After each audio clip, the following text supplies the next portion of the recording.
What's up, everybody? Welcome to this week's episode of the Dense Pixels podcast. I'm your host, Brad, joined by my co-host, Micah. Hey.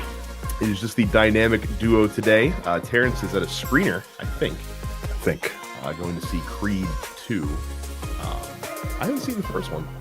The first one is very good. I am a little trepidatious about the second one because the second one is when all of us got out of Creed, we said, wow, that was a really good movie.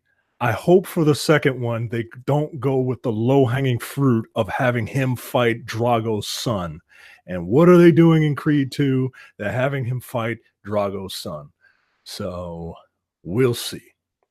We shall see. But we're talking about not just video games today. We're talking about wrestling today. Survivor Series was last night. We're going to review it as is customary in the Dense Pixel style. But that'll be in the back half of the episode. We'll give you fair warning in case you're not here for Wrestle Talk this week. Micah, you haven't played anything new, have you? Nothing new. I finished Red Dead Redemption.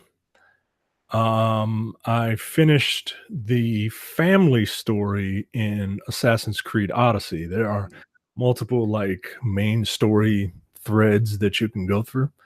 I think there are 4 of them, and I did 2 of them, and one of them is the main mission, right? The thing that you initially set out to do in your Odyssey. So I'll have to go back and kill the rest of the cultists and do the rest of that, because I do like that game, and I wanted to go back and finish it. And I had money burning a hole in my pocket. Oh, Jesus Christ. And it was only $5. It was only $5. But I bought a game that I bought thrice before, but I really, really like it. And it's Sleeping Dogs. Why? Because I like that game, man. I know, but are you really going to play it? Are you really going to sit down and run through that game again? I am going to sit down and run through that game because I like open world games, and I like that game. Just because I don't know what it is. It's a combination of Batman and Arkham and Grand Theft Auto, the better parts of it, not all that bullshit hyper realism. It's just enough realism, but it's not hyper realistic like Red Dead. You know what I mean? I don't have to worry about animals taking a shit in front of me when I'm playing Sleeping Dogs. You know what I'm saying? So it was $5. I'll throw that on every now and again. Dude, there's plenty of games that go on sale that I want to buy that I just don't, because I know I'm never going to play it. I'm not stupid. So now it's just been more nose to the grindstone for me with Destiny. Finally got the reset in Gambit. Probably not going to earn either of the Crucible Pinnacle rewards, unfortunately, because I just don't have enough time. There's only a week left in the season, and I'll start that back up in the new season. Yeah, it's rough, man. Like I said, I feel like I'm so close to both of them, but I'm about to get set back severely in a week, unfortunately. So, but I did get Thunderlord, as most people that play Destiny did as well. Mike, it'd be worth your time to hop back in this week to make sure you do that. Do you like it? Huh? Do you like Thunderlord? It's fantastic. Okay, I'm an auto rifle guy. I like auto rifles. Oh, it's not an auto rifle; it's a machine gun.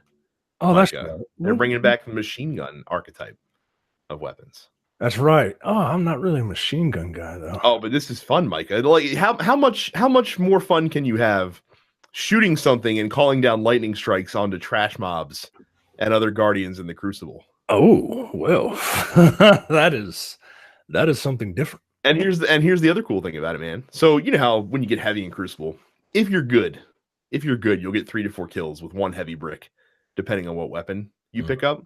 Oh no, Thunderlord is good for 6 because it only takes 5 shots or so to kill 1 guardian, and they give you a solid 40 in a brick of ammo. Oh, all right then. So it is fun. It's worth your time. It would not take you very long to get it. It would only take you about 2 hours maybe. Because it's just a quest line you have to go through. One of them is you have to get either 10 engrams from Master Raoul, which is the most efficient way to do it, or you can just do a Fallen Public event on the EDZ and get all you need basically. So that's first thing. The second part of it is you have to loot 4 lost sectors. And then the third part, and this is not a spoiler because Bungie advertised the shit out of it, You get to go back to the Cosmodrome for a brief mission. Oh, okay. That's it. Yeah, that's it. And you get the fucking Thunderlord at the end of it. All right. Well, let me hurry up and get this thing before they inevitably nerf it, because it sounds like it's overpowered and easy to get. It's not overpowered. It is easy to get, but the problem is that if you don't do it this week, once the new season starts, it just gets rolled into engrams. Then you have to wait for a random drop. Now, when you say this week, like this calendar week or this Destiny week? This Destiny week. So starting tomorrow through the following Monday. That's when season 4 ends, and then season 5 will begin next Tuesday.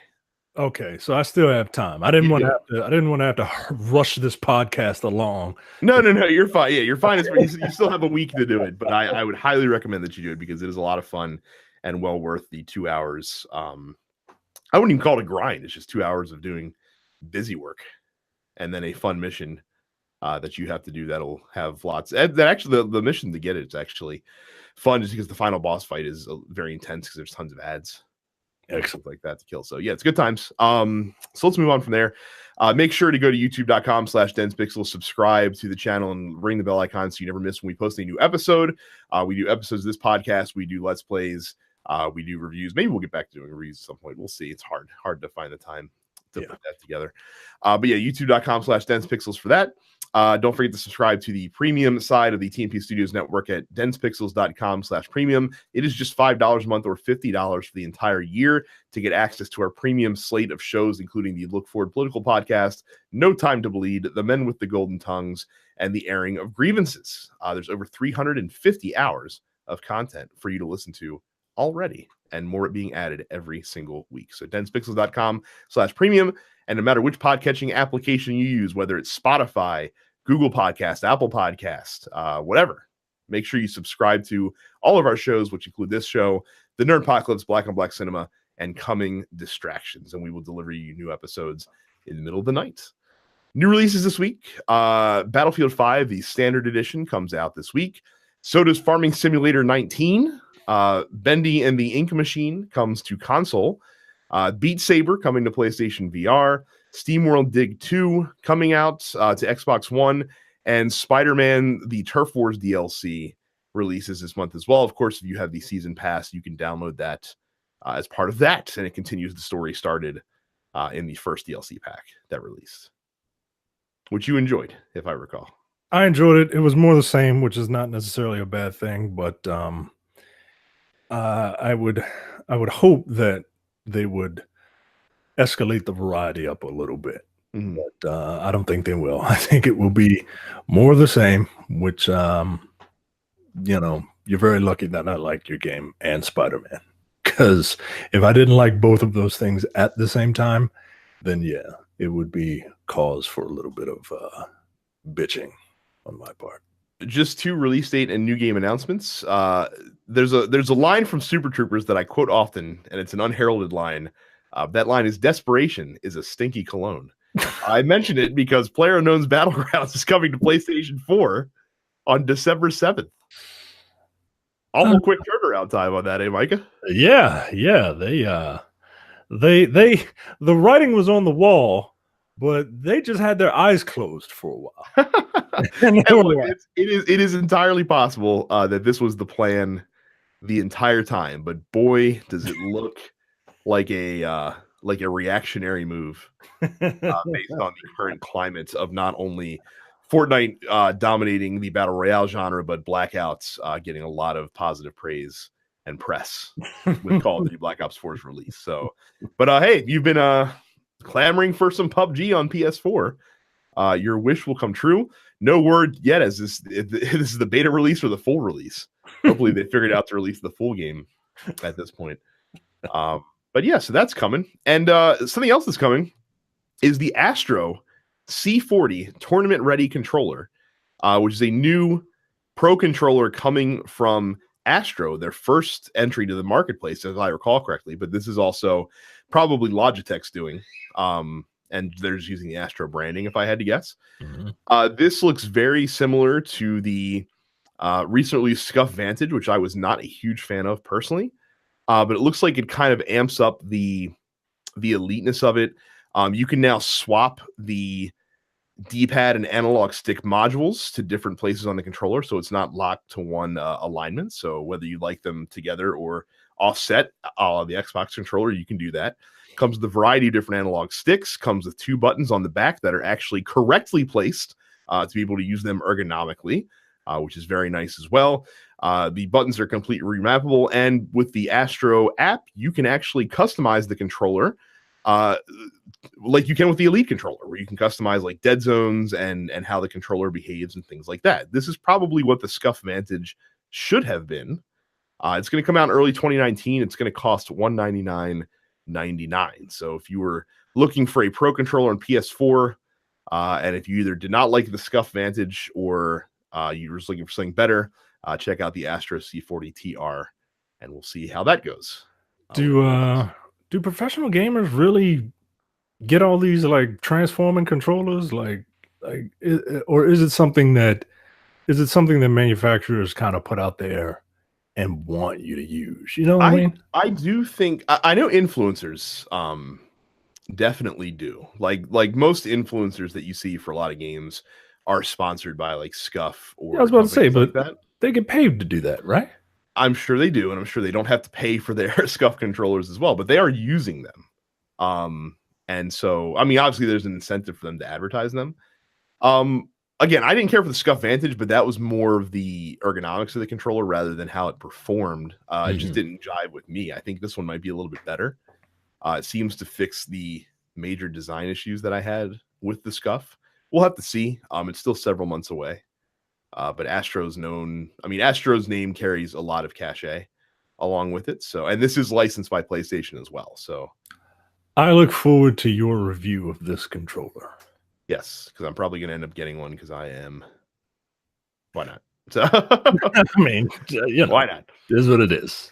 So we're going to group all of our news together. It's funny because it's actually a top stories week. There's pretty much everything here is I would consider top story worthy. Yeah. So I will pass it over to Micah for our headlines / top stories this week. The Game Award nominees are announced. Well, let's spend some time on this because this is the fun time of year. Prognosticating. Let's just go through the whole fucking list. Let's talk about what if there's any snubs, what we think will win, and what we would want to win. The Game of the Year, the Game Awards will air December 6th. I guess online. Yes. Okay. Game of the Year, the nominees are Assassin's Creed Odyssey, Celeste, God of War, Spider-Man, Monster Hunter World, Red Dead Redemption 2. I don't know what Celeste is. I'm assuming it's an indie game. It is a very popular one. Okay. What do I think will win and what do I want to win? I think Red Dead will win. I want God of War to win. That's interesting because I think God of War will win, actually, because the opinions on Red Dead in the influencer community basically the way the Game Awards work is there's a panel that Geoff Keighley decides on to vote for all of these awards, and then that's also combined with fan vote. I don't know how it's weighted specifically, but I want to say it's probably either 50-50 or split in some kind of way. But a lot of influencers out there kind of very many people are down on Red Dead, not because they think it's a poor game, but because they don't like it. It's not a good game, right? And I think that the critical opinion on that is actually it's weird because everyone acknowledges that it's a technical masterpiece and it's an achievement in storytelling, but they just don't like it. It's a beautiful piece of art, and I can't stand playing it. Right. Whereas with God of War, the praise was fairly overwhelmingly positive. I can't think of too many people that did not like God of War. So I think God of War will win. I think God of War probably should win. Yeah, I hope it does out of that list. Why is Monster Hunter on there? Token early release.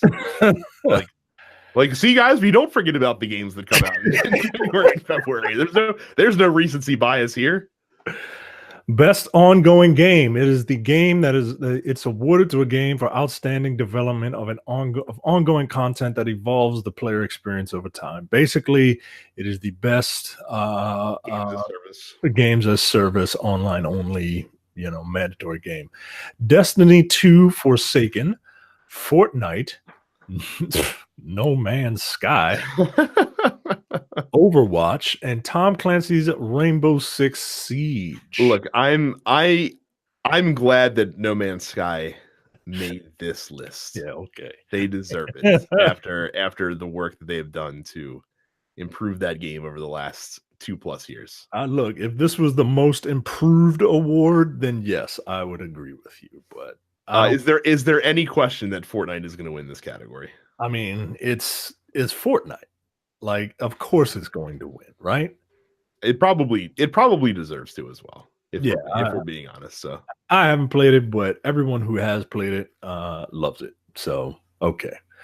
Best direction awarded to a game studio for outstanding creative vision and innovative in-game direction and design.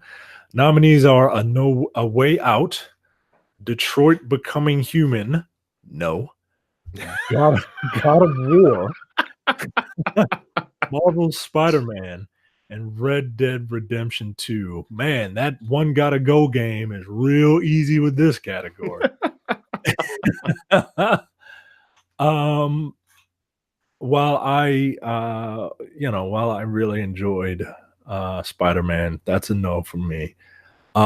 Red Dead, no. Red Dead does not get good direction because Red Dead does the same thing that all Rockstar games do. They deliver exposition while you are traveling to the place that you need to travel to, and that's just like, no, that's a bit of a cheat to me. I don't know about No Way Out or A Way Out. So that leaves me with God of War. See, I think that Red Dead will get this because this will be what they do to make up for the fact that it doesn't get Game of the Year. Mm-hmm. I think Spider-Man probably deserves it just based on what I've taught. Everyone that I've talked to marvels, no pun intended, about how fun that game is and how it plays and how well designed of a video game it is. Maybe I'm thinking about direction in terms of movies. You might be. I think that in terms of games, it's about the experience, not only the storytelling, but also the how the game plays and the pacing and things of that nature. So that's why I think Spider-Man probably should win. I think Red Dead will, though. I'd be more than happy with Spider-Man winning any award. Best narrative, pretty self-explanatory. Detroit Become Human, no. God of War, Life is Strange 2, Spider-Man, and Red Dead Redemption. This is where I think Red Dead Redemption. I think it's a slam dunk. Yeah. I mean, look, you say what you want about that game and the nonsense that it has you going through, like building a fucking house. It's a very well told story.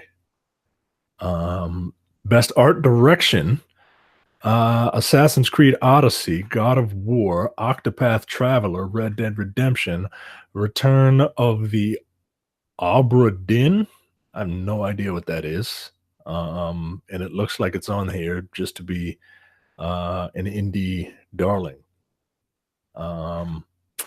Best art direction. I think Assassin's Creed might get this. It's a beautiful game. It is. Red Dead might probably also get this just because that's the other thing that people can't stop fucking talking about is, how everything looks in that game. Yeah, but I really hope it doesn't get this. Because a lot of things look samey.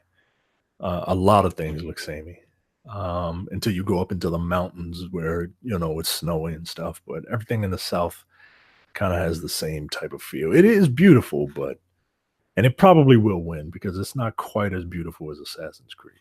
I mean, look, I'm pleased that Octopath Traveler made this list. That's actually that's the one I was pulling for, man. I don't think it'll win, but that's the one I was pulling for. Best score / music presented by Spotify. For outstanding music presented by Spotify, inclusive of score presented by Spotify, original song and or licensed soundtrack presented by Spotify. Celeste, which I'm completely ignorant to, God of War, Spider-Man, Nino Kune, Octopath Traveler, Red Dead Redemption. This is difficult for me. I have no idea what I think would win. I mean, you would be better informed than I am because I've only played 2 of the games on this list. So. I have played 1, 2, 3, 4 of them. I did not play Celeste. I did not play Nino Kune.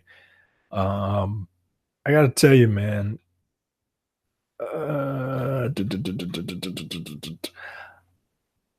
It would be between Octopath and Spider-Man. I mean, again, I didn't play Spider-Man, but Octopath's score was very memorable for me. Yeah. God of War's was not. Like, I can't remember any music in God of War. Right, like it was there, but it doesn't like Octopath's stuck with me. Yeah. Probably my favorite boss battle theme music in recent memory. Yeah, as well. And the only reason Spider-Man, the only reason I still have Spider-Man in my brain is because of the way the music direction is. Like the main theme just sounds like every other Marvel Avengers style, uplifting, inspirational music, but the way it's implemented in game is great. So hold your praise for the next category. Best audio design presented by Dolby. Man, the sound categories are on and popping, as they say. So this is best in-game audio.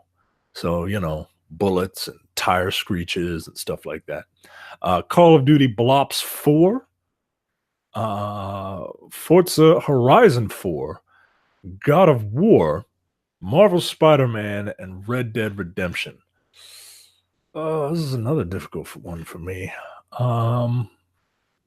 Like I said, I love the way that sound is implemented in Spider-Man. So that's the one I'm going to go with because I don't think I have. Red Dead's probably going to win. No. You're right. This one, all right, like no bullshit. I want them all to win. Yeah. I really do. I love each and every person, even if their games aren't the best. I love each and every person in this category. Best performance is awarded to an individual for voiceover acting, motion, and or performance capture. See, I didn't see all that. I just went by their performance. Brian Deckard as Connor in Detroit Become Human. Look, say what you want about that game. He was the best character in it. Christopher Judge as Kratos in God of War. Melisanthe Mahut as Cassandra in Assassin's Creed Odyssey. Roger Clark as Arthur Morgan in Red Dead Redemption 2, and Yuri Lowenthal as Peter Parker in Marvel's Spider-Man. I can't pick, Brad. I can't pick. I mean, I'll give it to Christopher Judge just because we all weren't sure how that was going to go. And turns out when you don't make Kratos a screaming lunatic, there's an actual character that exists beneath the surface when he's not just yelling at things all the time. Look, Arthur, I wasn't keen on Arthur before the game came out, and he took a while to grow on me, but he really did. And the majority of that is Roger Clark's performance of a character who has done one thing for so long, and now he's just getting kind of tired of it. And the way that his character evolves throughout that game is really great. Yuri Lowenthal as he is my definitive Spider-Man of the moment. He is the best Spider-Man that I've seen ever. I enjoy his performance better than every movie incarnation of Spider-Man. Melisanthe Mahut, she gets the nod because one, she did a very good performance, and two, her performance is leaps and bounds better than her male counterpart. Like leaps and bounds better than her male So counterpart. it's a Shepherd situation, basically.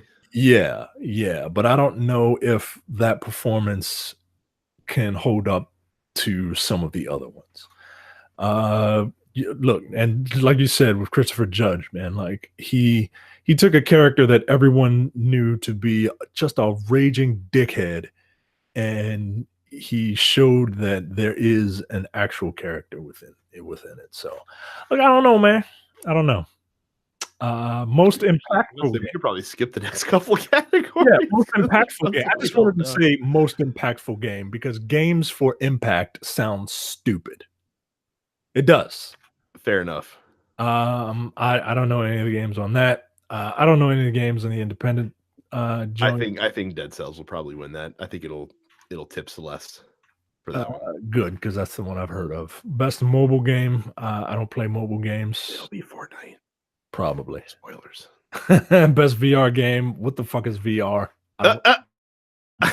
You know what's funny? I think Astrobot will win that. That game received high praise when it came out, even though not a lot of people know about it. Even getting comparisons to like Super Mario Odyssey or not Odyssey. Super Mario Odyssey. Wow. When it released. So best action game. Is this the thing that takes the place of best shooter? I don't remember seeing I think so, yeah, because it's a mixture of shooters and just regular like action platformers. For example, look, I want Forsaken to win. It very well might. If I had to guess, like if Dead Cells, I don't know, man. Dead Cells is such a darling this year. I don't think Far Cry will win. I don't think Mega Man will win. No, I really don't think Black Ops will win. Yeah, I think they might give it to Destiny too. You think Destiny 2 and not Dead Cells?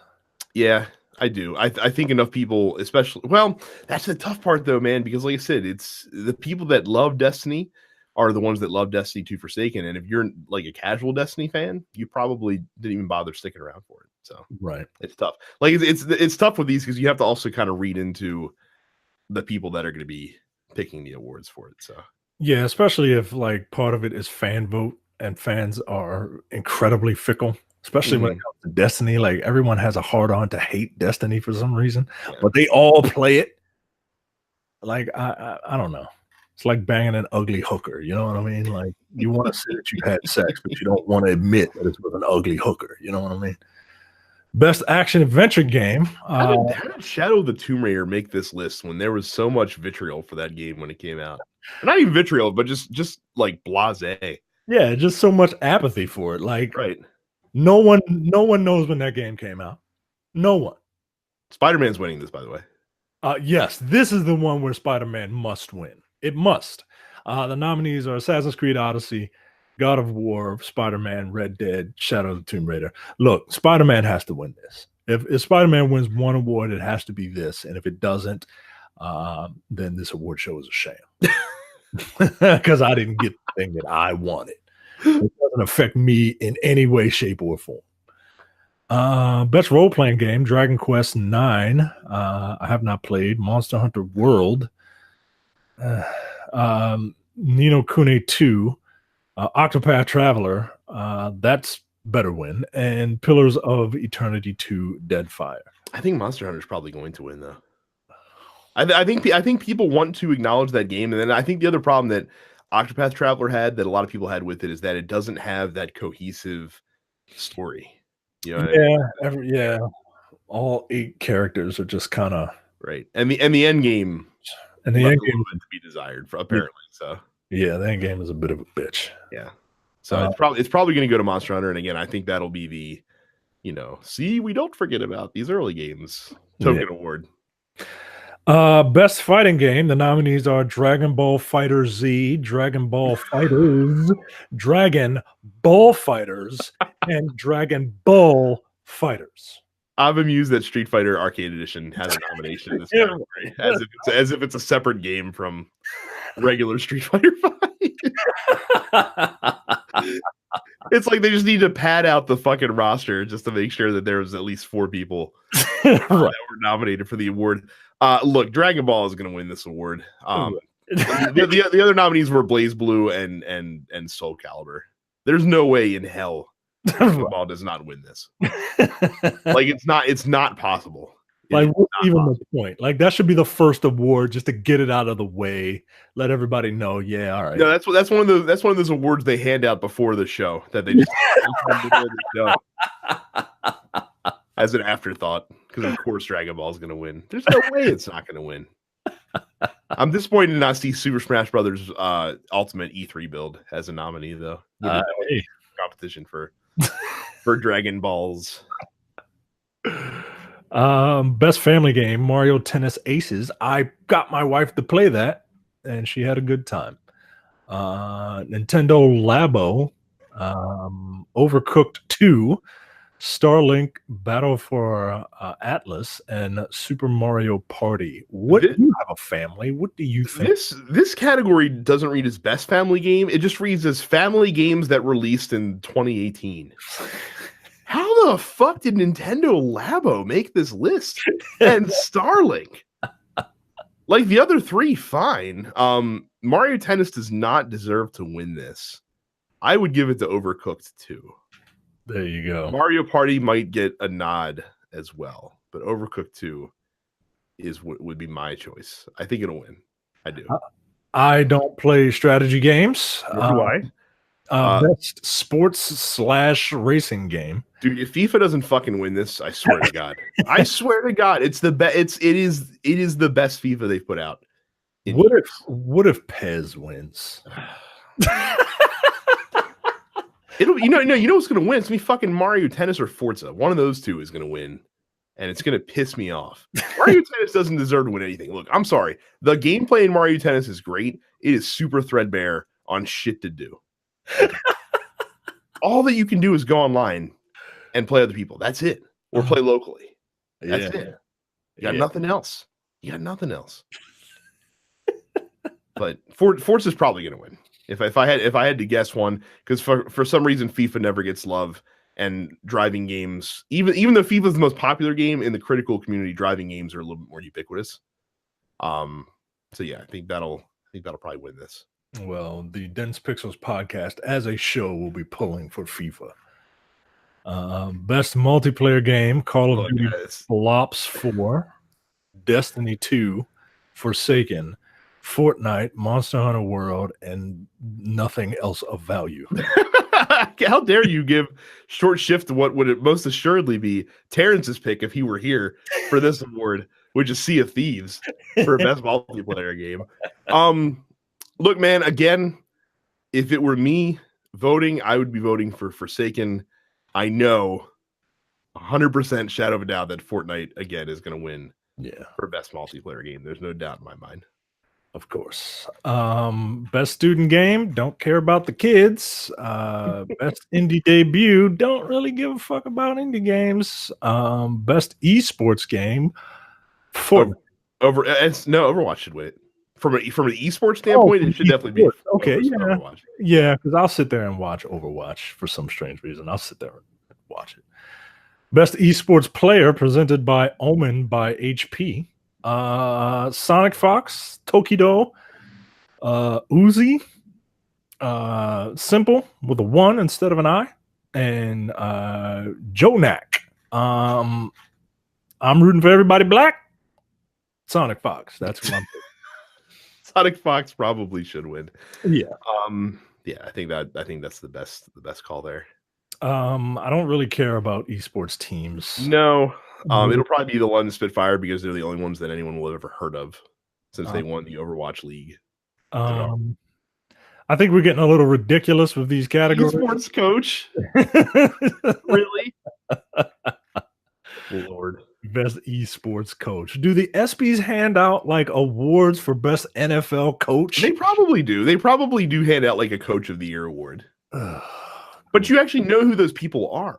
Right. I don't know. And again, I don't mean to cast aspersion. Like if you watch esports like that and you're that into it that you know the coaches of these teams, then more power to you. But I can assure you that the average person has no fucking idea. Okay, now I know the ESPYs don't give out best bowl game right? Like, come on, man. No, Best, I mean, but they do give away like game of the year. Like what was the best game of the year? but they what's the best esports event? Nah, Sure, yo, why not? yo, I'm okay with it. nah, man. Give it to the league grand finals for Overwatch. Fine. All Overwatch all the time. Micah, look at how many people are at these things. Look at that League of Legends wide shot for the League of Legends World Championships, Micah. How dare you make light of these exciting events? Nah, yo, can't do it. All right, look. You've convinced me on a couple of them. There's no way you're gonna convince me that some place like the ESPYS give best announcer awards. They probably do. No, I don't know. No. Best esports host. Come on, man. Come on. Give it to the lady just to piss off dudes. Best esports moment. I don't really give a shit. Content creator of the year. Well, this is what has replaced trending gamer. Well, sadly, we were not nominated. We provided. Yeah, which is a sham, by the way. Yeah, screw it. An anti small podcast bias. Yeah, against us. Screw that, man. Screw this award and anybody that wins it. It should have been ours. So tune in to the Game Awards on December 6th at 8:30 Eastern Standard Time. Go to thegameawards.com/awards to find out the nominees, and they have a link on where you can watch it. I'll probably be watching it while I'm supposed to be podcasting on the Nerdpocalypse. Next up in headlines, PlayStation is skipping E3 2019. A Sony rep is quoted as saying, as the industry evolves, Sony Interactive Entertainment continues to look for inventive opportunities to engage the community. PlayStation fans mean the world to us. We always want to innovate, think differently, and experiment with new ways to delight gamers. As a result, we have decided not to participate in E3 in 2019. We are exploring new and familiar ways to engage our community in 2019, and we can't wait to share our plans with you. Those plans will probably include something that we can fully direct and get the message that we want to get out without any time constraints or any guff from the E3 board or whatever. I just added that last part. Were you shocked by this news? Not necessarily shocked. I was a little like, oh, okay. I mean, I was surprised, but I wasn't like, oh my God, what am I gonna do on Monday? Like I as soon as Nintendo started doing it, or started doing their own directs opposite E3, I figured that this would be inevitable. Because I have to imagine that it's a kick in the dick to get all this shit the way you want to get it, right? Like, and I look at comics as a parallel to video games and the normal quote unquote pop culture. And I see, companies like Marvel skipping out on San Diego Comic-Con because they have their own thing that they can do to deliver the message that they want to deliver in the way they want to deliver it without, the time. Maybe they don't want to deliver it at 6 p.m. West Coast time. Maybe there's a very specific way they want to do it. Like, say what you want about those directs. I tune into them, and they give you the message that they specifically want without anybody giving them any back talk or without any negative crowd reaction. Like, look at Diablo Immortal, right? Like, can imagine what that would have been like if they were to deliver that message in a different type of way, a way that they could specifically cater towards. Maybe they could have tested it with people to with test audiences to gauge reaction and then tweaked something. You know what I mean? I'm not mad at them for doing this. I mean, when Nintendo decided to stop coming to E3, it didn't feel like a big deal. Like it was a big deal, but it didn't feel like it. This felt like a big deal that Sony wasn't coming. Yeah. And I think because it's Sony, because like Sony and E3 have been so linked across history. I mean, how many of the best like all-time E3 moments were involved by Sony, basically. Like a lot of them were for sure. Mhm. And so this feels weird. It's not, I guess it's not shocking, or it shouldn't be shocking, because Sony has been more and more kind of putting on their own productions, between the PlayStation 4 launch event that they did and all the PlayStation Experience events that they did. So it's interesting. I don't know if this is a permanent thing. I'll take them at their word that they don't have a lot to talk about next summer, because I mean, like they said, Days Gone will have come out. Last of Us 2 still might be a ways away at that point. Mhm. They're not ready to talk about PlayStation 5 yet or anything like that. So it's kind of one of those things where if you don't have anything, mind blowing to show, why bother showing up and having a mediocre press conference, like Microsoft has done for the past 4 years Yeah. at E3. So I guess we shouldn't be shocked, but it still felt surprising that this news is coming. And it begs a lot of questions. The first one is, what does this mean for E3 going forward? Does this matter to you? Is this going to matter to E3 long term? Is there still enough there that E3 is still going to be like must see, must tune in, event? I mean, while I watch E3 every year, I feel like you get the most out of E3 if you're going to E3. It's not a it's a lot of work to try and follow everything to me, and it's not worth it. Like I'll get that information dripped to me, you know, when whenever I see it. I I I I remember back in the day, I used to record it. I used to when it was on like G4 and shit like that, and then I would take off work to watch the press conferences. And now maybe it's just me getting older, but I don't feel it Mhm. as much as I used to. I don't feel Well, that magic. I And mean, I don't know if it's just because the past couple E3s haven't really like done anything for me. I think it speaks to what you said earlier about the fact that these companies now have a much easier ability to direct message Yeah. people now. You don't have like E3 doesn't have to be the center of the video game news universe every year, because YouTube is a thing that exists, and Yeah. independent events are things that can exist. So that's interesting you say that. The other question that I have is, how badly is Microsoft going to shoot themselves in the dick? Yo. I mean, they don't have a banging press conference. I don't know what to tell you, man. just, just pack up and just look. They should just come out there and be like, "Look, I know we got 90 minutes to fill. We only use 90 seconds. We'll see you next year with the next box, and then that's it. Like, and then just get off the stage." They have to. I mean, with now 9 months of prep time, there's no way they can fuck this up, right? Like they have to bring the goods. I mean, they're signing studios now. I'm not saying those studios are going to have, a lot of stuff to show off by the time we get to next June, but they're bringing all these studios in. They got the One X now. It's the most powerful console on the market, Micah. They don't have to worry about talking about Crackdown anymore once we get to the next E3, Mm. which is nice. Like that, they can't fuck Yeah. this up, right? Well, what are they going to talk about?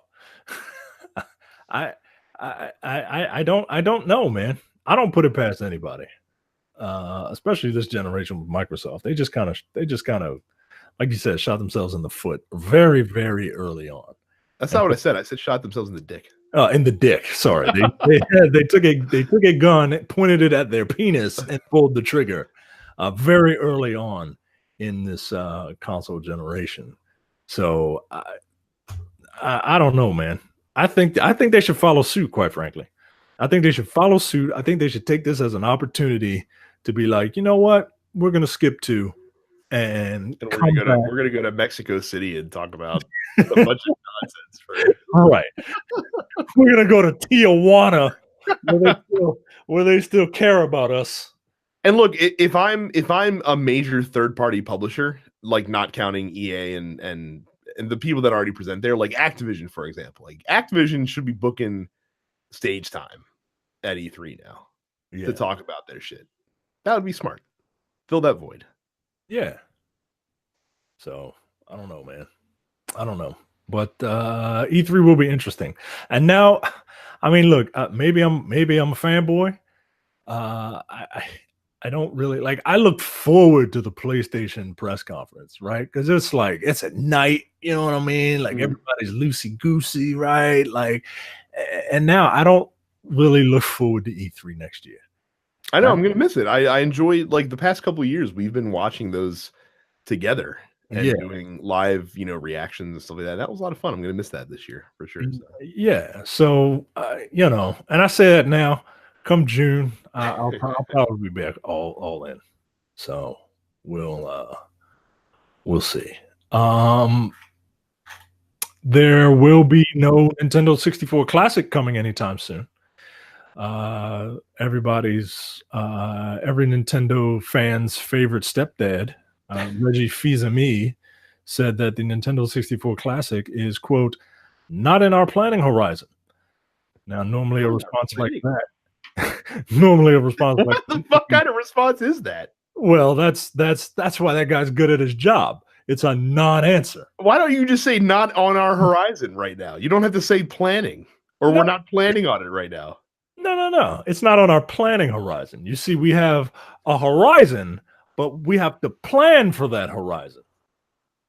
And it's not on our planning horizon. Once it gets on our planning horizon, then we'll plan to have it on the horizon. If you say so.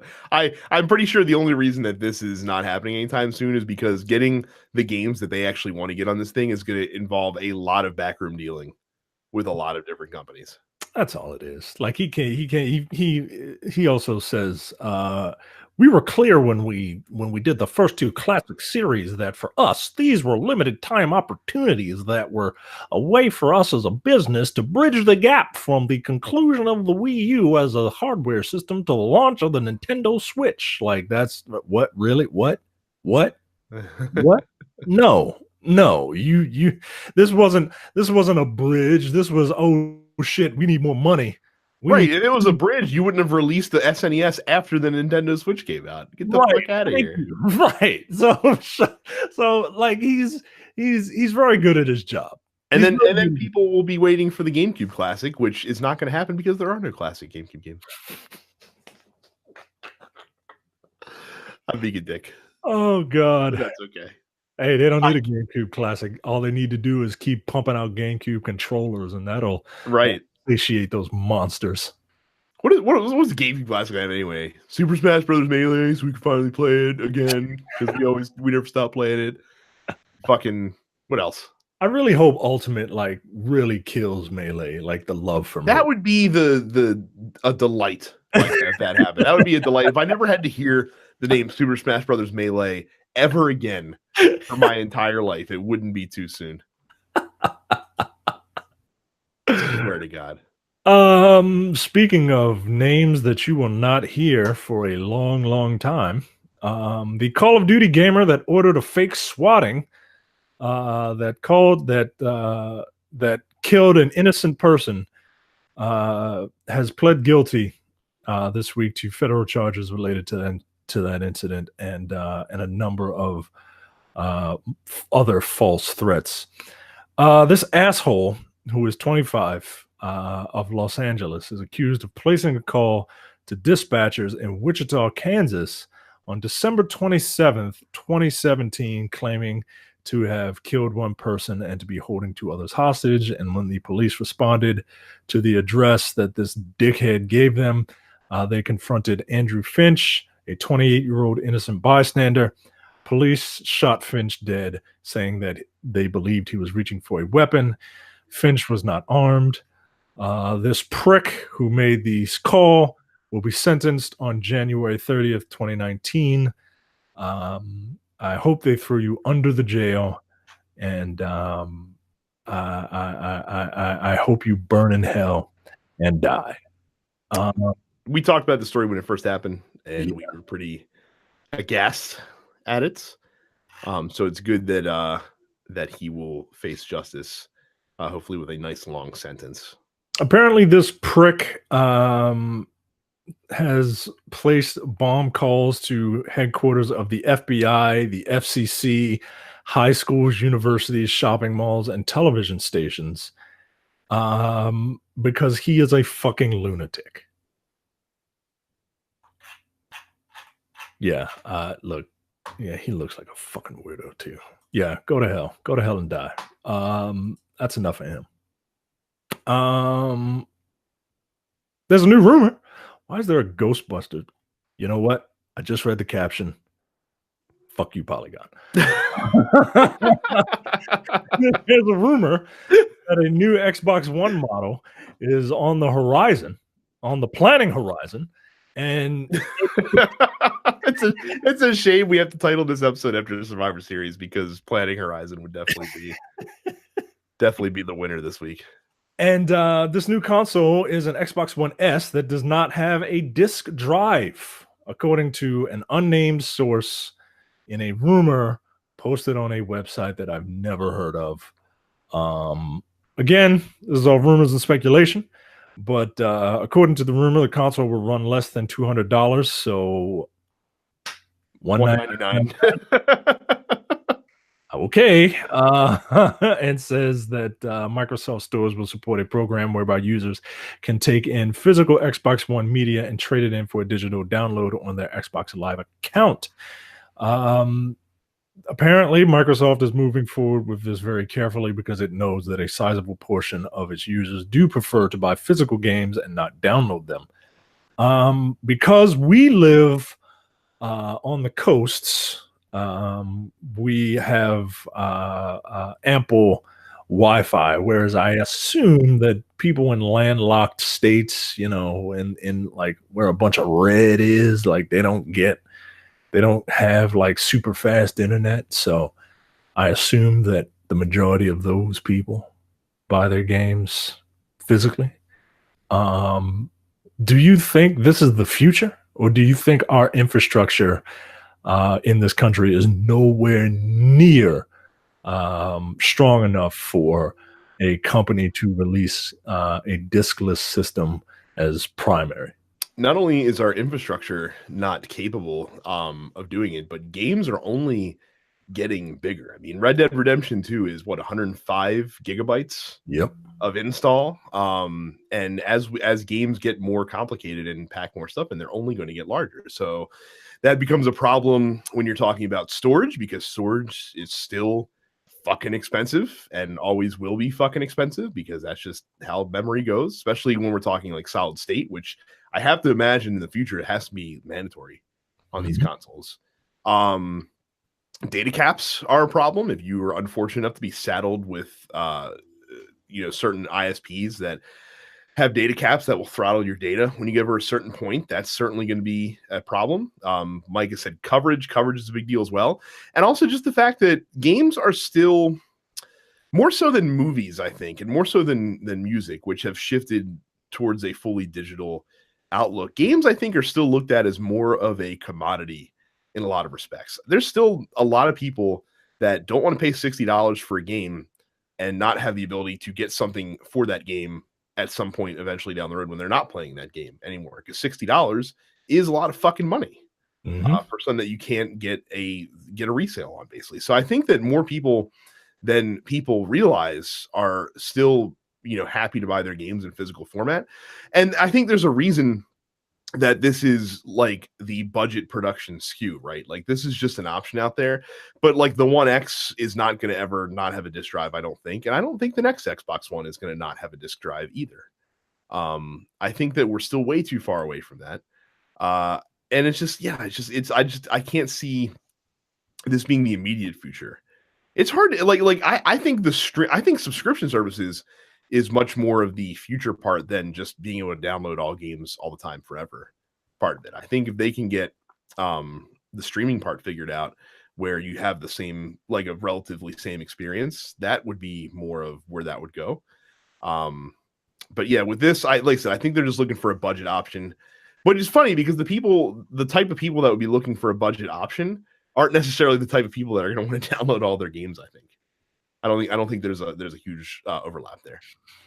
Yeah, I agree with you with the subscription thing. How much is Game Pass? Like $10 or something like that? $10 a month, yeah. Like if Game Pass had decent games on it, I would 100% try Game Pass. Mm-hmm. The PlayStation one I think is twice that, and I don't think their catalog is as good either. Well, and PlayStation, you can't even play new games on there. Like that's the one appeal with Game Pass. You can play all of Microsoft stuff day and date. Yeah, regular release. So yeah, so you essentially can, you can try Sea of Thieves for whatever dumbass reason, but and not pay any extra for it. So yeah, Game Pass is a really good deal. They just don't have any games on it. And look, it wouldn't shock me to see them release this and see how it does. Maybe they think that this will get more people to buy an Xbox One that have been waiting to buy one, I guess. But we'll see. But yeah, just unless the price of games were to just come down dramatically, which is also not something that's going to happen ever. Right. People, I don't know why people think that, like, if we go to an all digital future, just because you're cutting out retailers, that somehow games will magically be $10 cheaper. They won't, because games are cheap as it is now at $60. Like when you look at how much money goes into producing a AAA game. Yeah. So they're not going to go down. It's just that companies will make more profit. Games, base games used to cost $80, folks. Cartridge based games, yeah, for sure. And also too, like again, it's the thing I say all the time. Like games have been $60 since the PS3, Xbox 360 generation. Yet production cost of games has gone up since then. But yet games are still 60. Why is that? Well, there's supplemental income sources. But yeah, they're not just going to cut the price of games if all of a sudden you don't have to make brick and mortar stores a thing anymore. They'll just be making more money. So yeah, they're not worried about the cost of pressing a game on a disc. No, because on a macro scale, that cost is negligible. Right. So, they account for that while they're pricing these things. So. But yeah, I think that we're still a ways away. And again, there's enough people that, because again, if you like $60, a lot of people, like, if you say, okay, well, games are $60 and you can only buy, you can't trade them in anymore. Well, then people will just buy less games, or they'll wait till they go on sale and play them 6 months later. Yeah. Like one of the two things are going to happen. So like I said, I think this is just an experiment. I don't think it's necessarily, the future. And look, if you want a console that doesn't have disk drive, then get this and download all your shit. Yeah. That's pretty much what we're doing right now anyway, the people on this podcast. So yeah.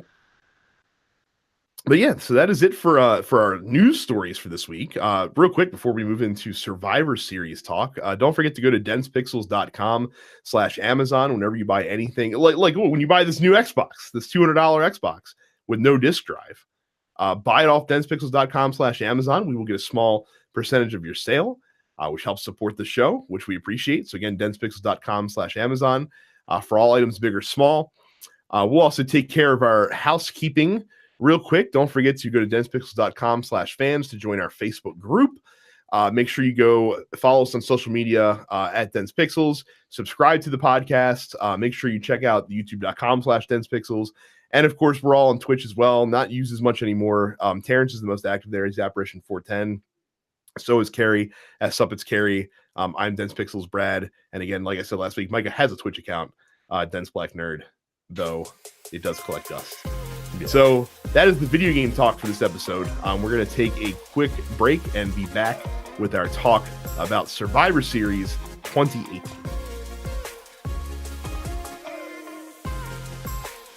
All right, so Survivor Series 2018 happened as last night as we're recording this. Of course, Survivor Series has become the new Raw versus SmackDown bragging rights show, which lets you see matches that you never see. But unlike bragging rights, which sucked, I like Survivor Series because I like the traditional Survivor Series format because it makes for some interesting matches. and also allows them to further some storylines for down the road, as they did here with this event. We also will talk about TakeOver real quick as well, because NXT TakeOver had a nice lean 4-match, well, I guess technically 5-match card this week. So like I said, we don't go through these matches blow by blow. We more talk about the implications and what we saw with these. So let's get into TakeOver real quick. Michael, what do you think of Matt Riddle, King of Bros, Matt Riddle? So I generally only watch takeovers. That's my NXT intake, just because NXT would be our 6 of wrestling a week. I can't do it. So I catch it when I catch it. So this is my first experience with Matt Riddle. I got kind of a Johnny Utah vibe from him. It's hilarious that you say that, because literally, as he was giving his promo in the middle of the ring, my wife, who had not seen Matt Riddle either to that point, literally said the words, "Settle down there, Point Break."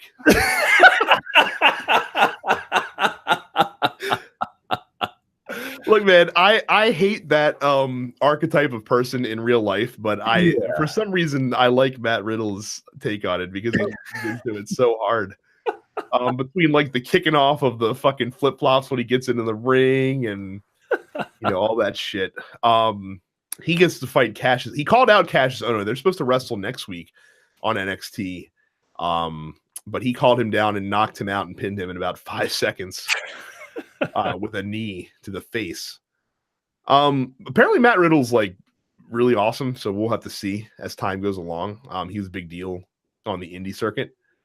So we'll see. And Cassius Ohno continues to play the the sad gatekeeper for all the new NXT talent, which I guess isn't the worst position to be in, but kind of a bum deal. Yeah. For the former Chris Hero. Next up was the 2 out of 3 Falls NXT Women's Championship match between Shayna Baszler and Kairi Sane. Shayna Baszler I've grown more impressed with as time has gone along. She still can't cut a promo to save her life. No, she still sounds. She looks like she's very awkward with a microphone, but her in-ring ability has gotten much better. Yeah, she can kick your ass, and I really enjoyed this match. I 100% knew who was going to win. Oh, there was no doubt about it. Yeah, especially once her MMA compatriots came down in the ring relatively early, by the way. Yeah. That was a little surprising that they came down so soon. Also a little weird that they came down at all, honestly. You would have expected them to do like a stipulation that barred them from ringside based on how the last match went at Evolution. But yeah, but like you said, I knew 100% that she was going to win. I don't know who's going to be lined up next for a title challenge though in NXT. How's that black chick doing with the long hair? She's doing fine, but she's also like a mega heel. Like it would be weird to put her against Baszler because they don't have like that baby face, up and comer right now, unless they put a rocket on the new Japanese lady whose name I don't remember, that just made a big impression at the Mae Young Classic. The one that did that beautiful yes. That helped. Yeah, that helped Kairi Sane as well. So. That was gorgeous. Yep, that is her MO. So we'll see there. This is not the best match they wrestled. I still think the best one they did was when Kairi Sane first won the title from Shayna Baszler. So go back and watch that one if you haven't seen it. Next up was forgive me, I don't have a run sheet in front of me. Aleister Black. Oh yes, Gargano. This match was the match of the night for me for TakeOver. I love Johnny Gargano. I think is probably the best pure in-ring storyteller that they have in WWE right now, and I think that ability of his is highly underrated. I agree with that. As much as I've only seen Johnny Gargano and Tommaso Ciampa wrestle like 8 times, but I enjoyed their program. Even as the third time, it's like, all right, I'm getting kind of used to this, but I do enjoy it. And yeah, this guy knows what he's doing, man. Like I really enjoyed this match. It wasn't my match of the night, but I'm a little biased um, for the guy in the next match. But yeah, I dug it. I just like I said, I like shit heel Johnny Gargano, who is interesting as a heel because like I said, he's doing the thing where he doesn't understand why the crowd's not vibing on him Yeah. anymore. So that was pretty fun. Aleister Black kind of being back to more Aleister Blackish things is good. I really enjoyed the little thing at the end of the match before he black massed him for the second time, where he basically is like, I absolve you of your sins, and then kicked him in the face to pin him. Look, I thought the action was good. I do enjoy that they played with the tropes of these characters. Like Aleister Black did his like backflip off the second rope into the sit out position, but then Gargano came in the ring and kicked him in the head because he knew he was going to do it. And I also enjoyed, like, I saw this coming a mile away, but when Black stepped up and kneed Gargano in the face, who was diving through the ropes, that looked particularly brutal. Yeah, as well. Like I said, just a really good match. I'll be interested to see what heel Johnny Gargano looks like, and I'll be interested to see if Aleister Black gets the title back from Tommaso Ciampa, because this was also a number one contenders match, as well. So we'll see where that goes from here. Leads into the next match, which was Tommaso Ciampa defending his NXT title against your and my personal favorite NXT wrestler right now, the Velveteen Dream. Yo, I really like this guy, and I know Malcolm is probably like cursing me out, like, what the fuck? Why do you like that fucking guy? But and I'm very curious, Malcolm. Is it the gimmick? Is it the gimmick that is turning you off? Because I can kind of understand where you're coming from if it's the gimmick, but I don't know. It's different, and I like it. But if it can't be the guy's athleticism, right? Like, I mean, the guy can perform, man. Not only can he perform physically in the ring, but like I said, he had this match was. It's funny because it showed me a couple things. It showed me that Velveteen Dream is not necessarily ready. No, he's not, like, to be the standard bearer for the company. For well, not for the company, but for NXT. Like he did not win this match, and he should not have, because he's not at the level yet to carry that belt, I don't think. And this match actually exposed that. But that being said, I still love the fucking the experience, as he likes to call it. Yeah. Like this dude's coming down in the ring in his fucking Hollywood Hogan like mock-up gear, which is amazing. First of all, any takeover that Velveteen Dream is on, that's the first thing I need to know is what's the ring gear looking like. I was not expecting the Hollywood Hogan homage coming out, which is awesome. But he also played it up during the match, man. He did all the Hogan shit.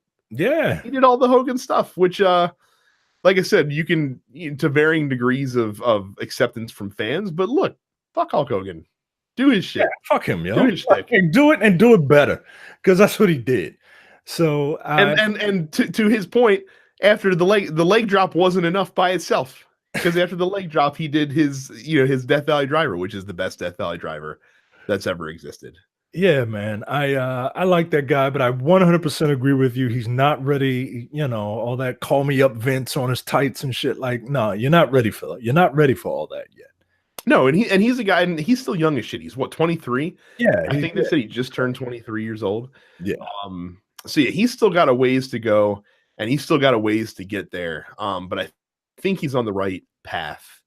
And like I said, once again, he looked like $1 million 1 year after his coming on the scene match against Aleister Black at the last TakeOver War Games last November. So he looked great. I feel like we're giving Tommaso Ciampa the short end of the stick by praising Velveteen Dream.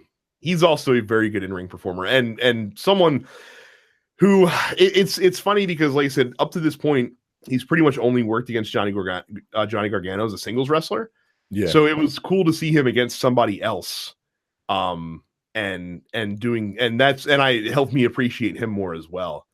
Seeing him not just paired up with Gargano all the time. So, good match. So this was your match of the night, I assume. Yeah. I really enjoyed that match. I like watching Velveteen Dream work, and like you said, Tommaso Ciampa, I could, yeah, I could appreciate him a little better because like I said, I don't watch a lot of NXT.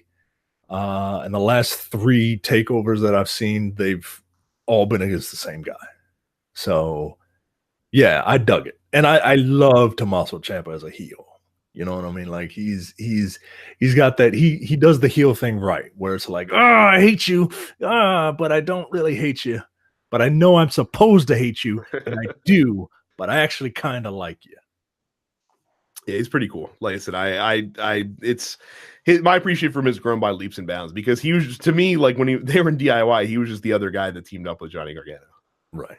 Like so, like I said, putting the belt in, I raised an eyebrow, but it's definitely paid off very well so far.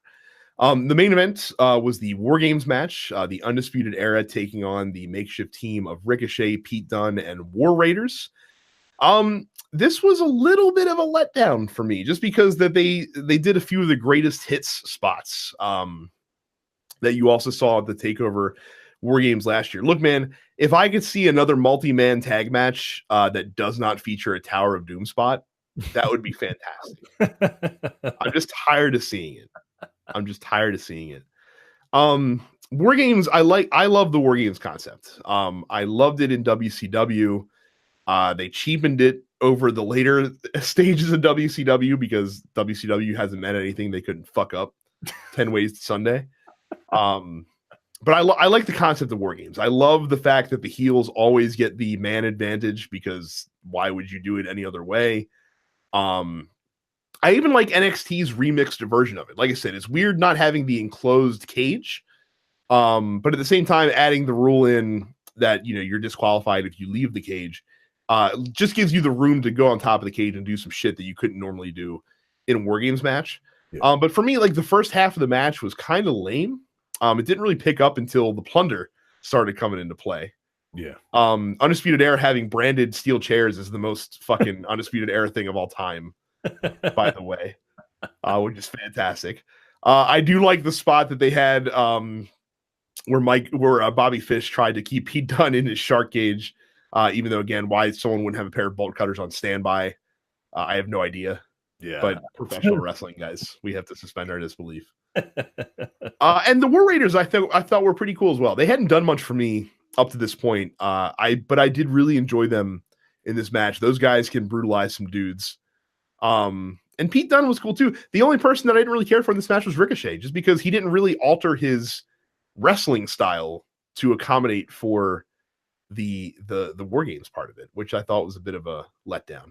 Yeah, I mean, I like Ricochet just fine, but he did more Ricochet, and like you said, it didn't really, nothing really changed. I mean, look, everybody loves the big high flying spots, right? Like, what was it a moonsault or a 450 that he did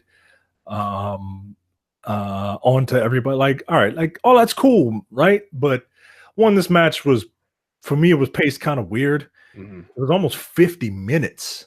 Yeah, I mean, well, so it takes a long time to get to the War Games part because you have to wait for everyone to get in the match in the first place. Yeah, I guess that's just a flaw of the format, but no, but they still could have, once you got that going, it still didn't need to take another 25 minutes.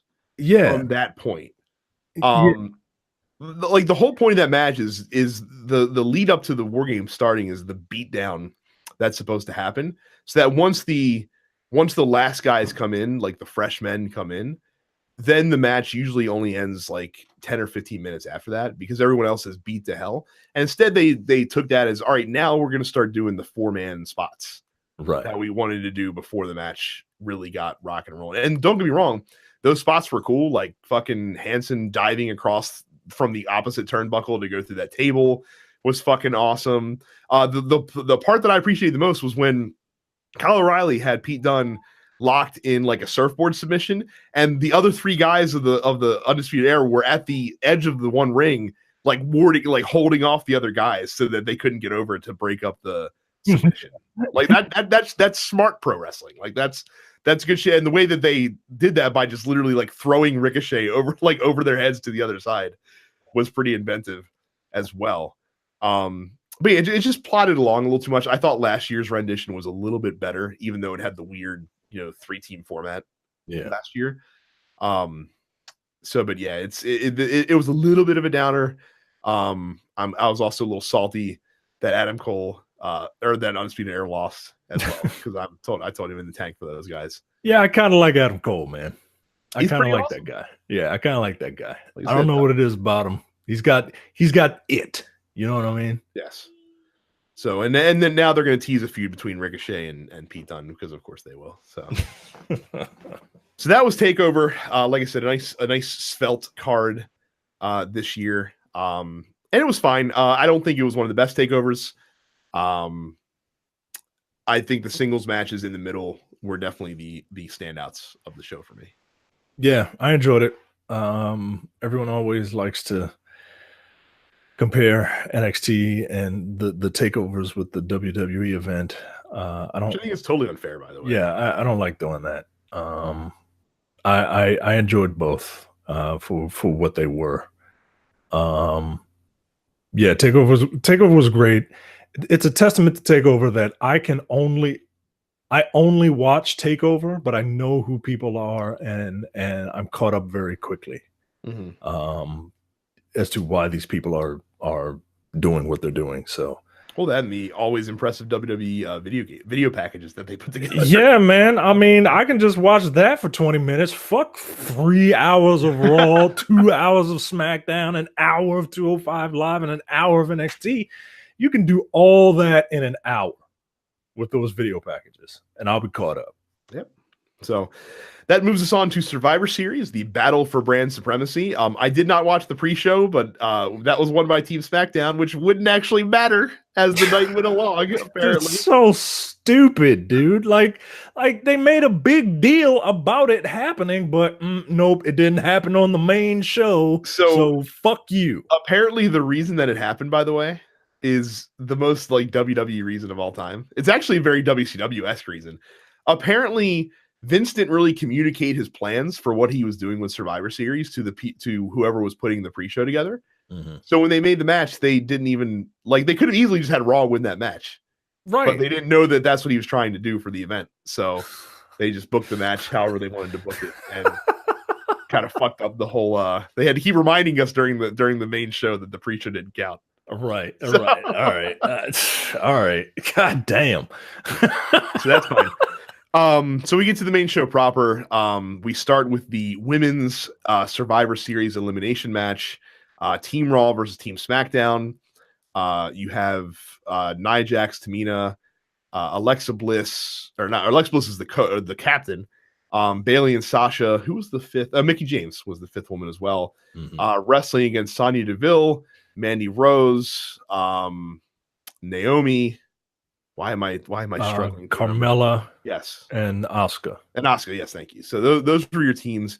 The big story here is, of course, Nia Jax, brand new minted X-Pac Vicky Guerrero level heel Nia Jax, because she accidentally broke Becky Lynch's face on Monday Night Raw and put her out of action for a little bit of time.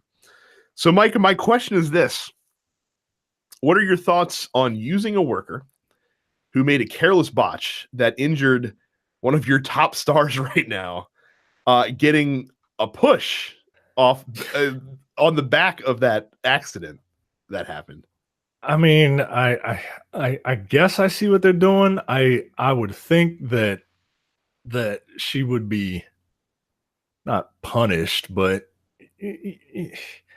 that's usually what they do. When that happens, they usually put the kibosh on the push. Now it's a little bit difficult with her because she has a title match coming that she was guaranteed by winning the Battle Royal at Evolution.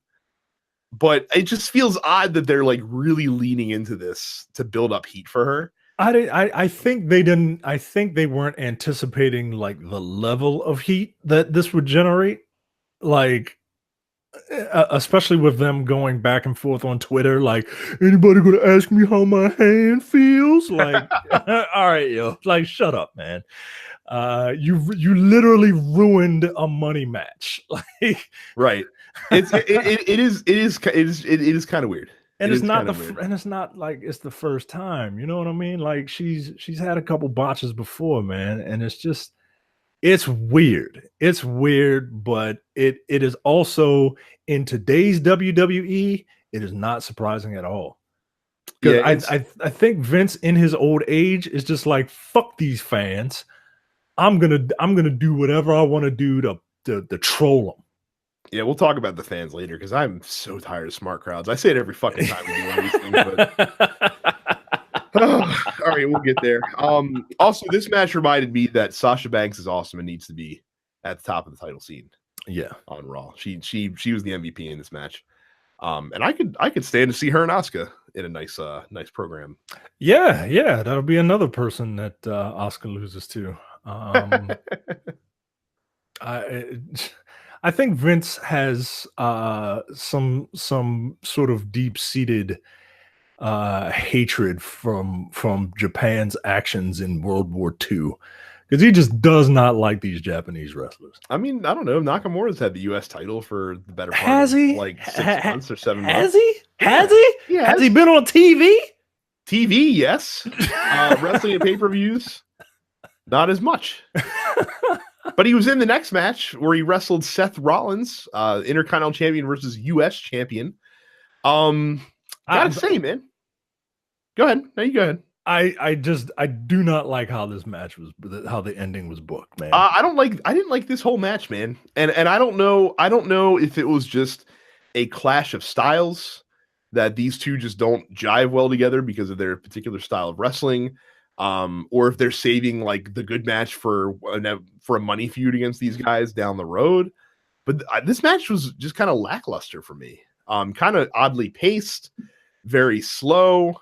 So I don't think it played to Seth Rollins' strengths very much, because this is the worst Rollins match that I'd seen in, I couldn't even tell you when the last like not good Seth Rollins match happened. So I was really disappointed in this. I was expecting it to be better, because again, heel Nakamura has made me appreciate him a little bit more. I think his character works better as a heel than it does as a babyface.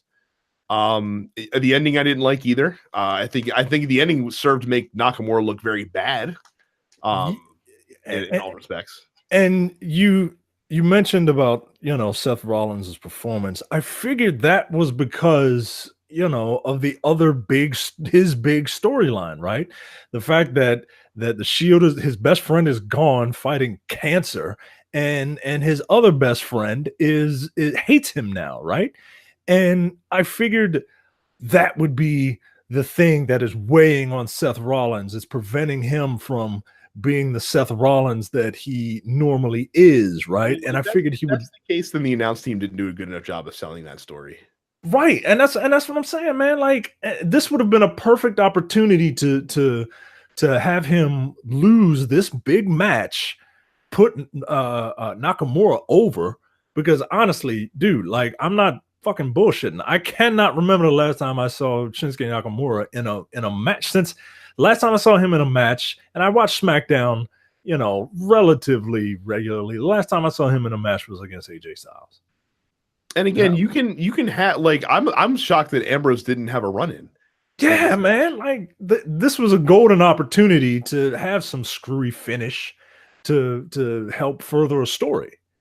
And it didn't happen. And I was just like, wow, this is just kind of weird, man. I didn't care for it that much. To me, it was the worst match of the night, I thought. Which, for a Seth Rollins match, sounds incredible to say. Yeah. But it is. Here's another thing that you and I have no concept of: the Cruiserweight Championship. Yeah, I mean, Buddy Murphy, who's allegedly the champion, taking on Mustafa Ali, who always seems to be the challenger whenever we're doing these live event reviews. Yeah. Look, here's the thing with the Cruiserweights. People were telling us all the time, and it's even in the questions, the Dense Pixels post out this week, how 205 Live is the best hour of wrestling we're not watching. And I disagree with you, and here's why. The Cruiserweights, to me, I don't watch them for the same reason that I don't make it a point to watch indie wrestling. Because in indie wrestling, you have a lot of guys who are really good at the physical part of it, who can put together a lot of great spots, but the storytelling in the ring is usually lackluster, and the builds to the matches are usually lackluster as well. Like I said, this is just performance to the nth degree, which is fine, but it doesn't invest me emotionally into the match. They tried to sell like Mustafa Ali as, oh, he's the great underdog and he's the heart and soul of 205 Live, and this is his big opportunity. But I just saw that 6 months ago against Cedric Alexander, and he didn't get the job done there either. Yeah. So the match was fine. I don't think it was like a 5-star match by any stretch of the imagination. Like, it was a good match. It was a competent match. It's not making me tune into 205 Live next week. Yeah, that's the thing, right? Like, I enjoyed it, but yeah, like you said, I don't even know when 205 Live comes on. Tuesdays before, or was it after? It's exactly. Or sorry, Wednesdays after NXT. Exactly. That comes on, so I enjoyed the match. Don't get me wrong, I enjoyed it, but I could not give a fuck. Yeah, that was the big thing with that. Again, fine match, didn't care. I take back my Rollins worst match of the night comment, because this match was the worst match of the night. The Bar, the SmackDown Live Tag Team Champions against the Authors of Pain, where actually they're just AOP now. They're not even the Authors of Pain anymore, just AOP. And maybe it's too violent for the PG era. The Raw Tag Team Champions. What a waste of a match, man. And the Bar deserve better. Like, AOP are big hosses that can run through guys, and that's cool. That's all they are. They can't talk. That's why they keep having to give them managers. Yeah. And look, the fucking piss pants spot seems very attitude-ish. Not in the good way. Yeah. Attitude-ish. Yeah, which is most of what the Attitude Era was, the not in a good way. people clamor for that shit. No, you do not want that back. Trust me. What did you think about the match? I barely looked at this match. I honestly was playing a video game during this match, so it didn't really do anything for me. As much as I'm tired of seeing the Bar fight the New Day, like, those are the matches that I like with them. The tag team division is just, both of them are fucked right now. I mean, for Christ's sake, in the pre-show on the Raw tag team was like fucking Lucha Superhero Hour, whatever the fuck that tag team was called. Who they had to throw together at the last minute just to fill out that roster. And on the other side, you have the Colognes, who I haven't seen on TV since they wore Matador outfits. I don't think. Filling out the SmackDown side. Not good, man. They're the tag division's in a rough spot, and they're not doing it any favors by giving it short shift all the time. Yeah. I've always heard rumors that Vince just doesn't like tag teams. And look, if that's the case, that's fine. I think that moving the New Day over to, I guess they moved the Bar over to SmackDown. That was dumb, because you've now overloaded the SmackDown tag division, where those teams can't get the time featured that they need to. And then the Raw tag team division is threadbare right now. I mean, when you have a slap together team of Bobby Roode and Chad Gable, and that's basically your top tag team on Raw to challenge the AOP, it's a bit of an issue, is all I'm saying. Yeah. God damn it. And I love tag team wrestling, man. I love good tag team wrestling. It still pisses me off that the Revival aren't in a more prominent position. Yeah. Right now. I think they're getting dicked over, because I love the Revival. I think the Revival does it the best right now, but we'll see, man, what they remind me of the old Steiner brothers, man. Like, I just, anyway, it fucking sucks. Are we going to talk about the attention whore, or are we going to not give him attention? Oh yeah, let's fucking talk about fucking my arch nemesis.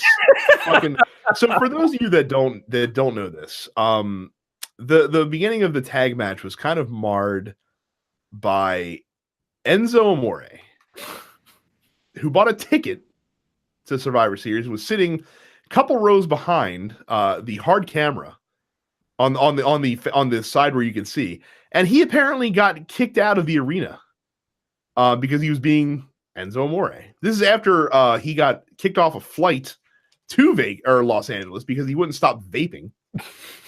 Yeah, dude, fuck Enzo Amore. He's awful. And he is, he's a shithead. And again, was this the guy that said, "Oh, you're never going to see me in wrestling again"?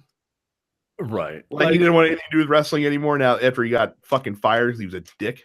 Like this guy is really coming off like a bitter, jilted, ex. And it's sad. It's sad, yo. Like this isn't badass. Like this isn't. Well, I showed them you can't teach that. No, bro, you had to go in a disguise, and then have to make it about yourself. Like, all right, yo. Look, if I had a dime for every person that missed Enzo Amore in WWE, I would have exactly 0 dimes. And that's all I have to say about that. I see what you did there. I see what you did there, and I do appreciate it. Yeah. So fuck that guy. I can't stand him. So next up, we have the men's Survivor Series elimination tag match. Braun Strowman, Dolph Ziggler, Drew McIntyre, Finn Balor, and Bobby Lashley representing Raw against Shane McMahon, The Miz, Jeff Hardy, Rey Mysterio, and Samoa Joe for SmackDown. This match was done in the way that these matches, I don't mind them doing, to further the storylines on their respective shows. Yeah. That was going on right now. Yeah. I was a little shocked to see Joe get shit canned in about 30 seconds. Yeah, so was that crowd. And that's why they did it. That's why they did it, to make McIntyre look great and to do the shock value for Samoa Joe getting eliminated early on. So SmackDown was in a tough hole right away. But look, I got to tell you something. Drew McIntyre didn't care for him in his initial run. He was a waste of space for me. I'm really enjoying Drew McIntyre 2.0, who learned how to be a professional wrestler in the 2 years that he was not in WWE. Yeah. He has really, I mean, he has literally metamorphosized. Like he looks like, not only did he just get thicker, but he looks like he got taller. He looks like he got taller, older, like he visibly looks older than he did when he was in WWE, and he can talk now. Yeah. He can wrestle really well.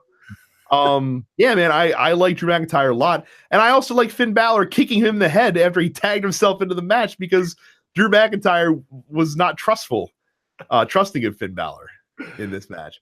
And again, can we all pay praise to our Lord and Savior Mike Mizanin for being the best fucking wrestler in WWE today?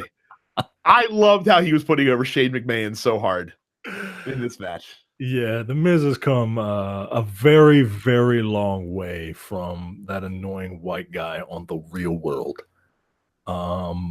Yeah, man, this was cool. Like you look at this group, and it's just like, wow, these are very disparate characters. Like, I'm curious, right? Like, I'm wondering what's actually going to happen. Like, this was a good Survivor Series, style match. I really said Rey Mysterio looked like $1 million still, which still boggles my mind. Yeah. Considering, like I said, he ain't been around for a couple years and he still looks great. Braun Strowman, unfortunately, he's lost a little bit of momentum, I feel like, lately. Yeah. And I think they're going to build him back up into that title contender. I'm afraid now that the fans are going to turn on him the way that they turned on Roman Reigns, though, because now he's the guy. Yeah. Now he's the dude that's getting the push. Yeah, and that's just what wrestling fans nowadays do, man. Like, whatever's popular, just like, fuck you. No. Like, whenever they sniff like a chosen one, like, they just the dark hand of Vince McMahon. Right. Recoil instinctively. Yeah. And it's funny because, like, I think that McIntyre will be right there as well, but they'll cheer him because he wrestled in the Indies for a couple of years. So I guess that gives him credit. And yes, I'm calling TNA the Indies because they might as well fucking be at this point. So yeah, like I said, I enjoyed the booking of this match. I do think it did well to further the storytelling. Now you have Finn Balor, Drew McIntyre that can come to blows. We have the Corbin, Braun Strowman reckoning to look forward to, which should be interesting as well. Yes. Bobby Lashley certainly was there for this Yeah. match. I don't know what they're doing with Bobby Lashley. Like I read somewhere that he wanted to be a heel. Mhm. He Um, might as well be. He wasn't doing anything as a babyface. So right. And I'm glad that they gave him someone that can talk for him because he can't talk. Like to be as big as that guy is, he should not sound like Jay. and that's not an insult to Jay, by the way. Right. It just isn't. Like Yeah. you know. So I don't know what they're doing with him. I have a feeling that the Leo Rush thing will wear out its welcome very, very quickly. Oh, it already has. I can't stand that dude. He drives me insane. It's I mean he's doing what he's supposed Right, to he's doing his job. He's supposed to be irritating as hell, but he Right. truly is irritating as hell. Yeah, it ain't the good irritating. So now we get to the two matches that make this show really worth tuning in for. Let's start with the thrown together women's match. This is, of course, supposed to be Becky Lynch against Ronda Rousey. Becky Lynch had her face busted. She chose Charlotte Flair, her new arch nemesis, to take her spot in this match. Mhm. This isn't just any spot, Micah. This is her spot in Yeah. this horsewoman feud that's happening right now. So here's the deal. I've really enjoyed what they've been doing with Charlotte since Evolution because after Evolution, she has had a lot of self-doubt with her character. Because like Paige, like, hey, will you captain the women's team? She's like, I don't know. She wouldn't be out there when they announced the women's team, even though Paige put her on it. So she's been playing up this self-doubt thing. And the payoff manifested itself at Survivor Series, where she sensed the end coming against Ronda Rousey, and she decided to just lose her mind and beat the shit out of her with a kendo stick and stomp a steel chair over her windpipe as well, which is good. That's a level of dimension that I think that we're ready to see from this character. Yeah, I enjoyed it, but I wonder if I enjoyed it partly because Ronda Rousey is doing fine as a professional wrestler. There are certain things that she does where it's like I think that she like forgets that she's a professional wrestler, so there's a level of acting that has to go into like the pre-match stuff. But I really enjoy seeing Ronda Rousey get her face kicked in. Like there's something about it. I don't like Ronda Rousey's face. And I really enjoy seeing people beat her up. I don't know what it is. I don't know. She did take a savage beating as well, and I loved it. I thought it was amazeballs. But I enjoyed this match. I thought that this was, if things had played out the way they were supposed to play out, I thought that this would have been your WrestleMania women's match, right? This and it's funny too because Charlotte Flair, I know that she uses some Ric Flair isms in the match, and it's inevitable. You have to, right? Yeah. This was the most Ric Flair match I've ever seen her in, because she was really nasty even before like the kendo stick beatdown, and she also did like slapping Ronda in the face while she had her in the figure four. Yeah. Going in with the chop blocks and stuff like that. Like that's good stuff. And again, having her kind of reach this breaking point because for the first time in her life, in her professional career, she's had to face real adversity is a very human story to tell. Yeah. But if she's gonna act like a vicious, like she's even punching referees, man. She's assaulted referees and shit. And she broke 2 kendo sticks over Ronda Rousey. And credit Ronda Rousey for taking that beat down. Not that it's anything she hasn't done before. Oh, right. But here's where my issue with the crowd comes into play. So for the past several weeks, crowd has been booing Charlotte Flair, despite the fact that Charlotte Flair was the babyface in the story and Becky Lynch was the heel.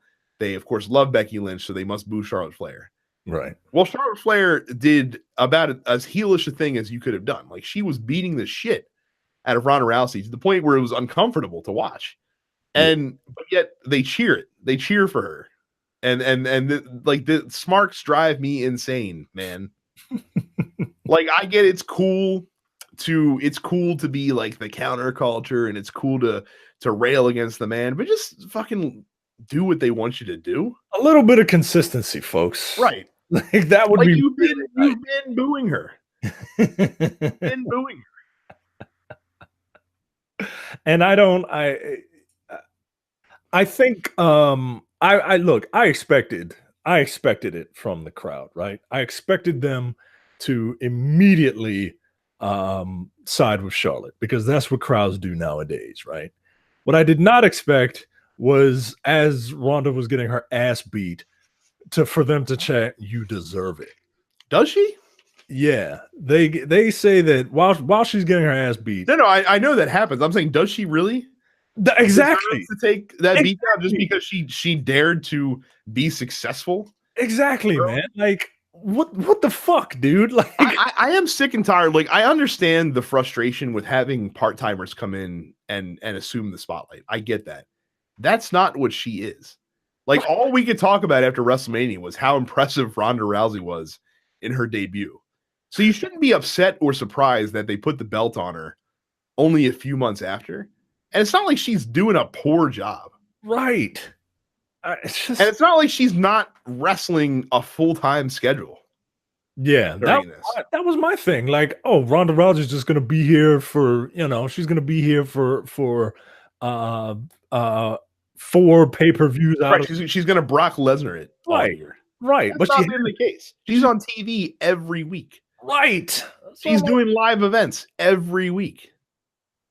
So I just don't get it, man. I don't get it. Like this is what makes me ashamed of being a wrestling fan. When I tell people I like wrestling, that crowd is the reason why I'm ashamed to tell people I'm a wrestling fan. And look, they can use the reaction to finally do the fucking horsewoman versus horsewoman feud, because, and that the MMA horsewomen aren't going to get cheered, because why would they? They'd be the heels. So fine, if you're gonna reverse alignment, that's cool, but you can't have a baby face come in and just beat the brakes off of somebody and not get booed.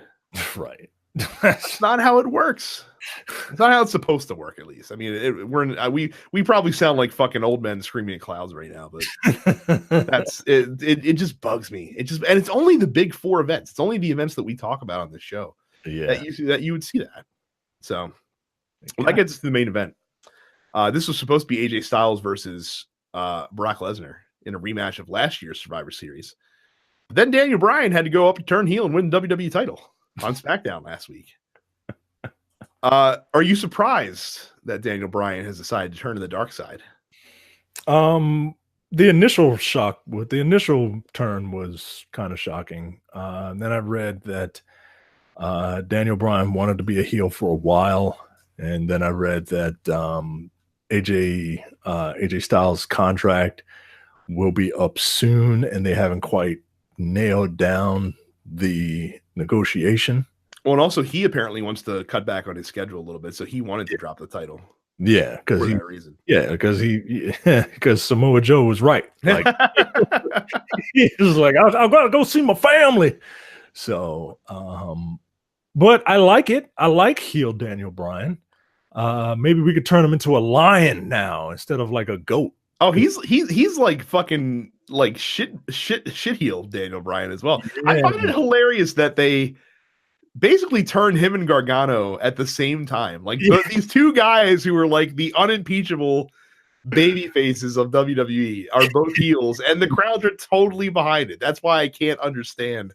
I can't understand these people, man. Look, I've given up trying to understand a wrestling crowd for a very, very long time. How AJ Styles hasn't invested in wearing a cup during his wrestling matches also, by the way, at this point is beyond me. I mean, it just getting kicked in the balls. It just makes him look like a bumpkin, right? But at the same time, like, how are you gonna you can only really do the cup thing if you can prove that he's wearing it, and he's not going to drop his tights. Like, see, I'm wearing a cup. You can't get me. I'm smarter than you. Like, so, I kind of get it, but at the same time, like, let's find a different way that we can that we can hit AJ Styles with some sort of disqualifying blow, please. Yes. So of course he's wrestling Brock Lesnar now. Now I will tell you, it's tricky business doing this, but I both love and hate when they can use a real world injury to manipulate fans' emotions during the match. Because that beatdown that Daniel Bryan took for the first 10 minutes of this match was brutal. Especially with the knowledge of his concussion and neck injury history. Yes. Over the course of his career. And again, can we all pay homage or pay respects to the greatest of all time, Paul Heyman, who had the proper expression during that beatdown of genuine concern for Daniel Bryan getting the shit kicked out of him by his client, Brock Lesnar. Paul Heyman, there's a reason why he is a goddamn professional, and he is the best at what he does. The other great assist in this match went to none other, Micah. You might not have caught this. You might not know this. You know who that fan was that you could hear yelling frequently during the entire pay-per-view, but also during this match, especially? That Brock Lesnar literally told to shut the hell up and called Ed Mao that called him a fucking moron in the ring. Yeah. Afterwards. None other than Greg Miller, sir, who was sitting front row at the Survivor Series. Oh shit. he was on camera several times, but you could hear him screaming at Brock Lesnar with his very distinctive Greg Miller voice, like, "End it, Brock! End it!" To which there's a point where like I said, the camera closes in on Brock Lesnar, and you hear Greg Miller scream something, and you hear Lesnar audibly says, "Shut up!" And then he mouths "fucking moron." So add one more legend to the Greg Miller annals. Oh God. Oh, that is amazing. Oh, so yeah, fantastic there. I enjoy how they booked this match too, by the way. Very reminiscent of the AJ match last year, where Bryan had no business doing anything but getting the shit kicked out of him, but Brock Lesnar's hubris comes back to bite him in the ass. Yeah. And Bryan almost picks up the win. If they're gonna keep doing this Brock Lesnar thing, that's how you do it, man. Like Brock Lesnar gets a little too cocky, and then he's like, "Oh shit!" And then Brock has been really selling this shit, man. Like, yeah, it is a day. It's. Could you imagine how good Brock Lesnar could be if he actually gave a fuck about professional wrestling? Right. Like he's. I like that dude, man. But like you said, like he's gotta. If he cared more, holy shit, man. Like I said, him in the S-Lock with his face purple and his eyes bulging was fucking hilarious. Like he knows what he's doing, man. So I don't know. But yeah, if they're gonna keep the title on Brock for a while, like he's gotta start having like some near misses, right? Like he's gotta be getting out of there, just barely now, because people know the deal, right? People know it's not like we're past the shock of the John Cena squash. Like it still makes Brock look strong by having him win just barely, or having it be having it be his hubris that does him in. And it makes the rest of your roster look stronger. So, and to case in point, like here's another case where even in defeat, Daniel Bryan still comes out looking strong, because Brock Lesnar, with his sort of mannerisms after the match, put him over. Yeah, even without saying a word. Yeah, just kind of limping out and shit like that, man. And also just kind of like staring at him, like kind of like, what the fuck was that? Like, yeah, like not expecting to get that level of beatdown. Yeah, I was expecting this. Right. Ooh, yes. I was expecting that. Not this all black fucking mini Terminator Daniel Bryan. So that's Survivor Series. A decent show. I'd give it a. We like to do letter grades here. We'll call it a B-. 100% agree. I was wavering between that and a C+. I settled on B-. I'll give it a B- just because there weren't too many matches that I just flat out didn't enjoy. And you know, storyline wise, with some of them, they leave you in very interesting positions. Um, even even though apparently Baron Corbin is going to be the general manager of Raw forever because of their clean sweep. Look, man, I don't mind. It's weird that I don't mind Baron Corbin as a general manager. It's weird that he is. Like, it's weird that he's really not wrestling that much. But he's an asshole, and it's always good to have an asshole GM. It's not a bad thing. So, so we'll see where that goes. Let us take a visit to the Dense Pixels post office, where we asked you for some Survivor Series questions. Some of these we actually answered during the review, so we'll skip around. We'll go to Malcolm first, who asks, do you have an issue with Mr. Survivor Series one Randall Keith Orton not being on the SmackDown team? Randy Orton is one of the best Survivor Series wrestlers of all time in the elimination matches. His record, I think he has the most wins and possibly the most eliminations in history. I'd have to fact check that. Wow. Yes, and actually, so here's what they could have done with Randy Orton that would have made a lot of sense. They could have had him instead of Samoa Joe, and they could have really built up the fact that he's like Mr. Survivor Series, and then had him eat the fucking Claymore kick and got pinned in 30 seconds. I think you could have done that, and I think it would have had the same, just as much of an impact, if not more, if you had built him up as like being the Survivor Series god, and then he's down in 30 seconds. Yeah. So, and it would have made for an interesting dynamic on the SmackDown team as well, since him and Jeff Hardy have been having some major issues as of late, for sure. Yeah. I'm trying to see if there's one that we haven't kind of talked about.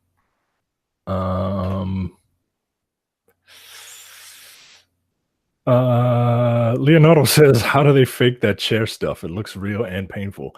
It's because it is real. There's a certain way that you are supposed to hit people with chairs, basically on their back. So as the back takes a lot of the impact. Very famously in the Attitude Era. I already know where you're going with this.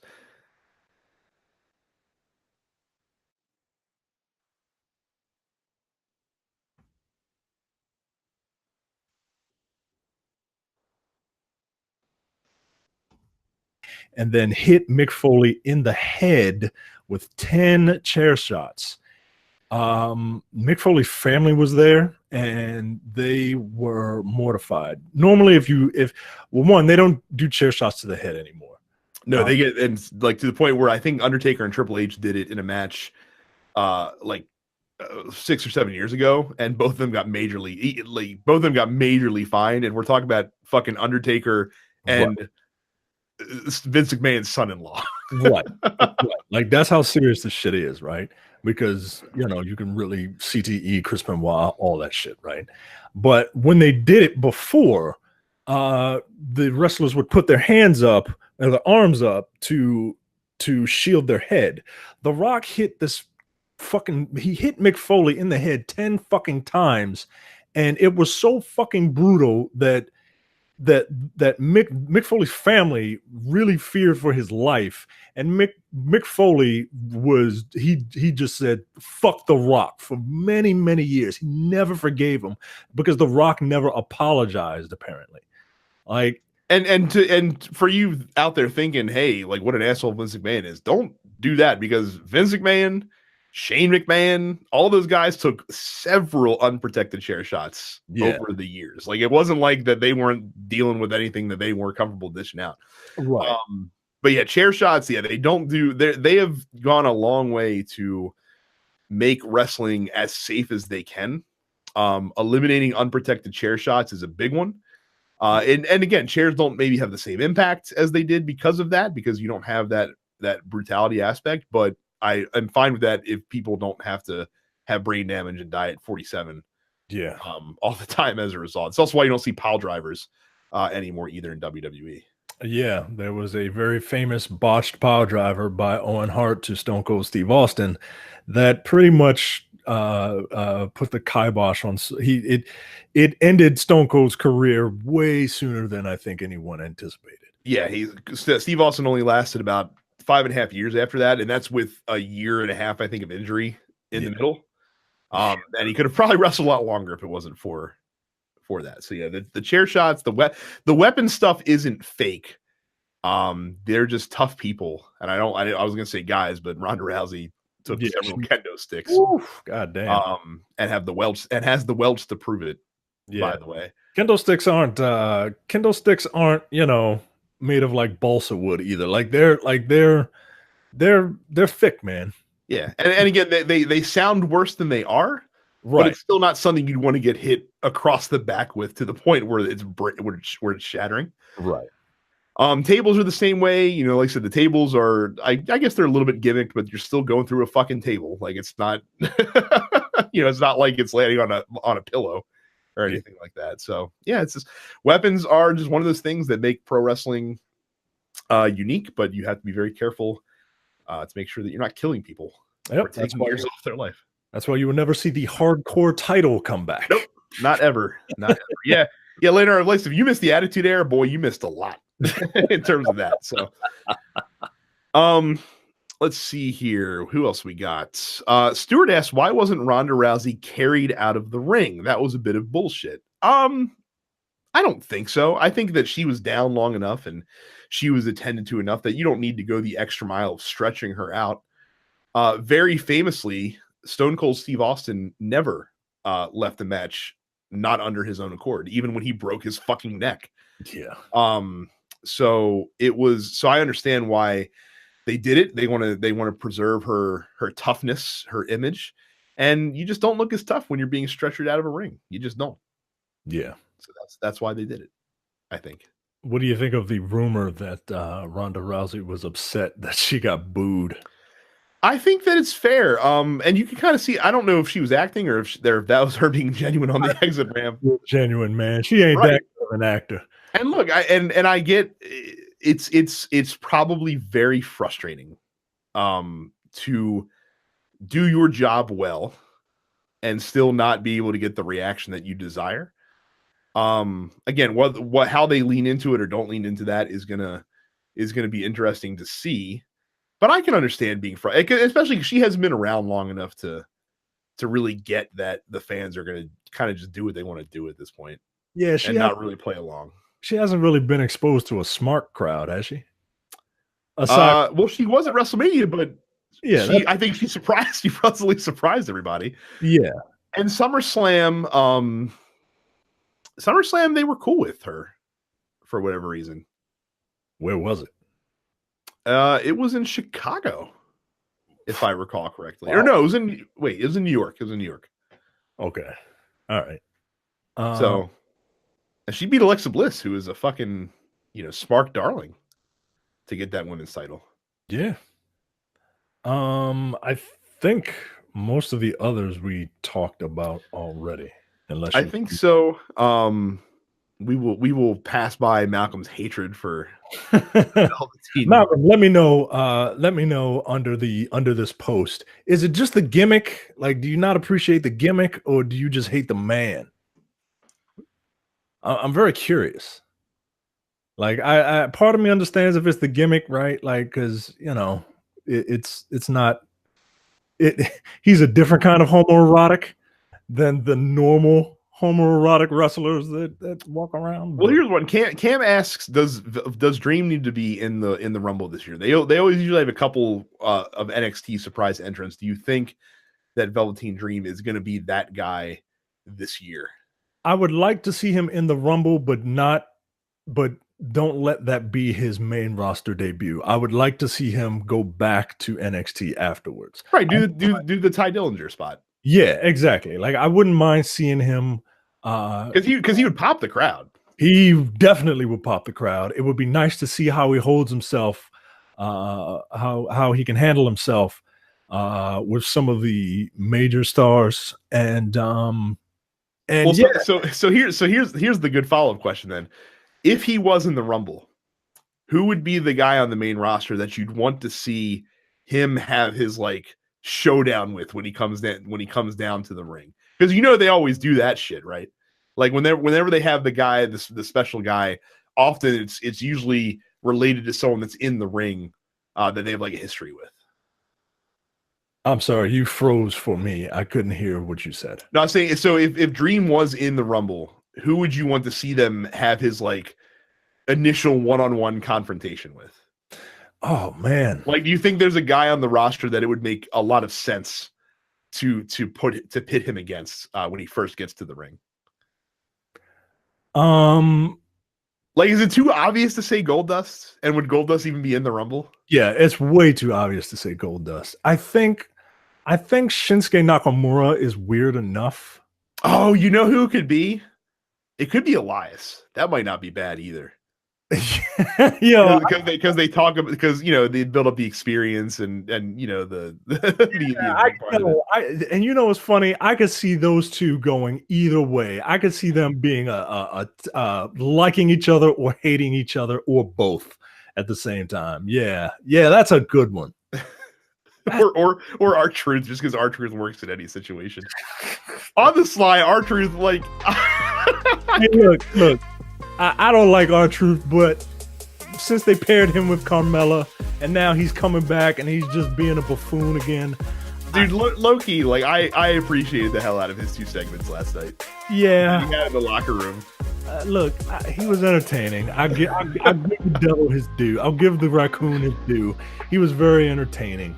God damn it. And I hate giving praise to R-Truth, but yeah, I enjoyed him. So that I think that's it for the questions, because like I said, I think everything else we pretty much answered in our thoughts on the show. So yeah, that's it for this week. 2 hours of show. You're welcome. And yeah, we will catch you guys next week. See ya. You're watching the Dense Pixels YouTube channel. Click the subscribe button while you're here and make sure you check out our weekly podcast where we discuss the latest gaming news and our impressions on what games we've been playing.